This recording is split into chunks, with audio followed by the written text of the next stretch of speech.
নমস্কার বন্ধুরা, welcome to Sanjay informative YouTube channel. গত 7 তারিখ মাননীয় মুখ্যমন্ত্রী সদ্য চাকরিহারা শিক্ষকদের নিয়ে নেতাজি ইন্ডোর স্টেডিয়ামে যে সভার আয়োজন করেছিলেন, সেখানে তিনি চাকরিহারাদের উদ্দেশ্যে আশ্বাস দিয়েছিলেন যে কোনো যোগ্য শিক্ষকের চাকরি তিনি যেতে দেবেন না। সেই মোতাবেক অর্থাৎ তার কথা অনুযায়ী তিনি কিন্তু চুপ করে বসে নেই। ইতিমধ্যেই সুপ্রিম কোর্টে রিভিউ পিটিশন দাখিল করে ফেলেছে এসএসসি। সেই রিভিউ পিটিশনে কি বলা হলো এবং কতটা সম্ভাবনা রয়েছে চাকরি না যাবার, সেই দিকগুলি এখন আপনাদের সামনে তুলে ধরা হবে। এই যে আপনারা এখানে দেখতে পাচ্ছেন রিভিউ পিটিশনটি করা হয়েছিল, যে আমরা এই রিভিউ পিটিশনের মূল যে বক্তব্য সেখানে চলে আসবো। একেবারে কি কথা বলা হয়েছে আমরা এবার সেই জিনিসটা দেখার চেষ্টা করব। এই যে দেখতে পাচ্ছেন এখানে প্যারা নাম্বার 5, 6 রয়েছে এবং মূল যে উপজীব্য বিষয়টি সেটা কিন্তু এখানেই উঠে এসেছে। তো আমরা প্রথমে দেখার চেষ্টা করি 5 নম্বরে কি বলা হয়েছে।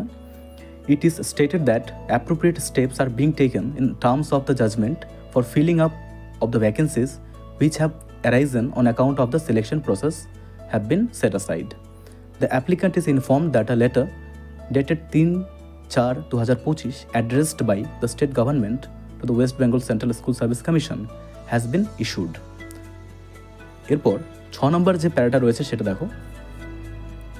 By way of the instant application, the appellant most humbly craves to seek appropriate directions and or modifications of the judgment to permit the appointed candidates not found to be tainted to temporarily continue in various schools without claiming any equity in their favor until the end of the academic year or until the process for fresh appointment is concluded, whichever is earlier, so that the education of the students does not suffer.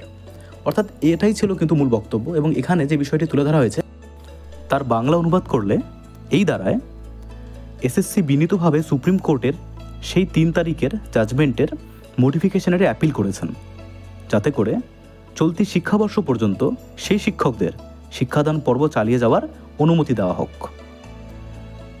যতদিন না পর্যন্ত নতুন recruitment process সমাপ্ত হচ্ছে, যাতে করে শিক্ষার্থীদের কোনোরূপ সমস্যা না হয়। এসএসসির দ্বারা দাখিল করা রিভিউ পিটিশন সুপ্রিম কোর্ট গ্রহণ করবে কিনা, বা এই আবেদনের পরিপ্রেক্ষিতে সুপ্রিম কোর্ট কী পদক্ষেপ গ্রহণ করে, সেই দিকে আমাদের তাকিয়ে থাকতে হবে পরবর্তী আপডেটের জন্য।